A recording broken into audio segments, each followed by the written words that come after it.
اور میدان کربلا میں 2 محرم الحرام کو جا کر قیام فرمایا۔ عمر بن سعد سے امام حسین رضی اللہ عنہ نے فرمایا کہ میں 3 باتیں پیش کرتا ہوں۔ عبید اللہ بن زیاد جو کوفہ کا حاکم اور گورنر تھا، آپ لکھ کر بھیجو، ان تینوں باتوں میں سے کوئی ایک بات میرے لیے اختیار کر لے۔ پہلی بات یہ ہے کہ مجھے سرحد اسلام کی طرف جانے دو، میں وہاں جا کر اللہ کے راستے میں لڑ سکوں۔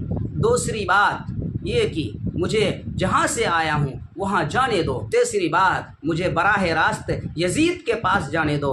عبید اللہ بن زیاد کے پاس عمر بن سعد نے لکھا اور خط لکھا کہ ان تینوں بات میں سے کوئی بات منظور نہیں ہے، صرف ایک ہی بات منظور ہے، وہ یہاں آ کر بیعت کر لے یزید کے نام پر، پھر ہم یزید کے پاس بھیجیں گے۔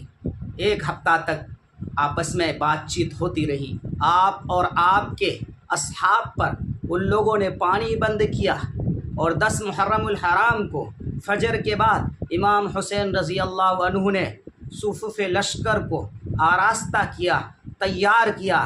دونوں طرف سے لڑائیاں ہوتی رہی، دونوں طرف سے ہلاکتیں ہوتی رہی۔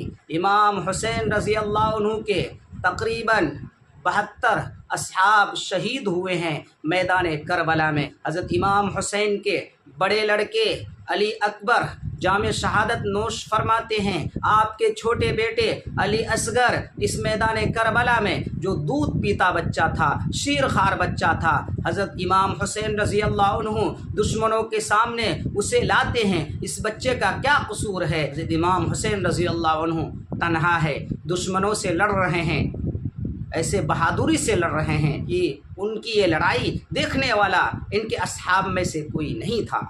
امام حسین رضی اللہ عنہ بہادری سے لڑتے رہے۔ امام حسین رضی اللہ عنہ کے بدن پر 45 زخم تیر کے تھے اور مسلسل لڑتے رہے۔ ایک روایت کے مطابق 33 زخم نیزے کے، 43 زخم تلوار کے اور تیر کے زخم اس کے علاوہ تھے۔ امام حسین رضی اللہ عنہ میدان کربلا میں لڑتے رہے اور جام شہادت نوش فرمایا۔ آپ کے خیمہ کو جلایا گیا، آپ کی بیوی بچوں کے ساتھ جو معاملہ کیا گیا، نواسے رسول تھے، ان کے دلوں میں نبی کی محبت نہیں تھی، ان کے دلوں میں جاہ کی محبت تھی، ان کے دلوں میں مال کی محبت تھی۔ اس واقعے سے ہم آپ کو کئی میسج ملتا ہے۔ حضرت امام حسین رضی اللہ عنہ اپنے نانا کی دین کی حفاظت کے لیے لڑ پڑے اور ظالم کے سامنے نہیں جھکا۔ ایک میسج یہ بھی ملتا ہے کہ حضرت امام حسین رضی اللہ عنہ کربلا کے میدان میں نماز قضا نہیں فرمایا، نماز ادا کی۔ نماز کی اہمیت اس سے اجاگر ہوتی ہے کہ ہم حسینی بنیں، ہم یزیدی نہ بنیں۔ آج ہم امام حسین کی محبت کے نام پر طرح طرح کی رسم و رواج، بدعات و خرافات کو انجام دیتے ہیں۔ امام حسین کی محبت کے نام پر ہم باجے تاشے تازیوں کے ذریعے سے جلوس نکالتے ہیں۔ امام حسین رضی اللہ عنہ کے اتباع کرنے والے بنے۔ امام حسین اپنے نانا کی دین پر چل کر جام شہادت نوش فرمایا، اسی طریقے کو ہم آپ اپنائیں اور دین سے ہٹ کر کوئی کام نہ کریں، بدعات و خرافات سے دور رہیں۔